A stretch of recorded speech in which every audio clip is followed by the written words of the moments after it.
श्री स्वामी समर्थ सगळ्यांना. मी मनीषा डोके आपल्या नवीन व्हिडिओमध्ये सर्वांचं स्वागत करते.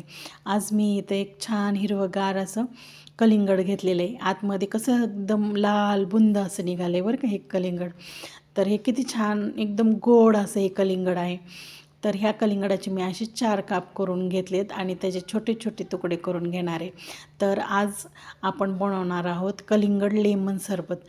म्हणजे नवीन आज घरी येणाऱ्या पाहुण्यांसाठी अशा पद्धतीने मी कलिंगड लेमन सरबत बनवले बरं का. पण हे सरबत खूप छान झालं. तर मला वाटतं की नेहमी लिंबू पाण्याचं सरबत करण्यापेक्षा अशा पद्धतीने थोडंसं वेगळं सरबत करायला काहीच हरकत नाही. तर मी आता हे काय केलं, कलिंगडाचे सगळे काप आहेत ना ते मिक्सर जारमध्ये घातलेत. नंतर त्यामध्ये पुदिना घातला, आईस क्यूब घातले आणि थोडं लिंबू, अर्ध लिंबू पिळून घेतलं आहे मी त्याच्यामध्ये. याच्यामध्ये मी साखरेचा वापर केलेला नाही आहे. थोडं चवीनुसार मीठ घातलं आहे. नंतर चाट मसाला घातला आहे आणि हे छान असं काय करायचं, आता फिरवून घ्यायचे. एकदम बारीक पेस्ट तयार करून घ्यायची ह्याची.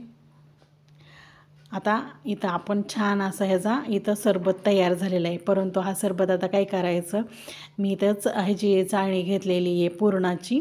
त्याच्यामध्ये मस्त असं गाळून घेतलं आहे मी, म्हणजे चोथावरती राहतो आणि मस्त सरबत असं छान आपल्याला मिळतं त्याच्यातून. आणि आता मी इथं काय केलं, ग्लासमध्ये घालताना अगोदर काही छोटे छोटे तुकडे कलिंगडाचे खाली घातलेत. नंतर त्यामध्ये आईस क्यूब घातले आणि नंतर मी 10 ते 15 मिनिट काय केलं होतं, हे सब्जा सीड्स भिजत घालत ठेवले होते, ते घातलेत, भिजवलेले सब्जा सीड्स.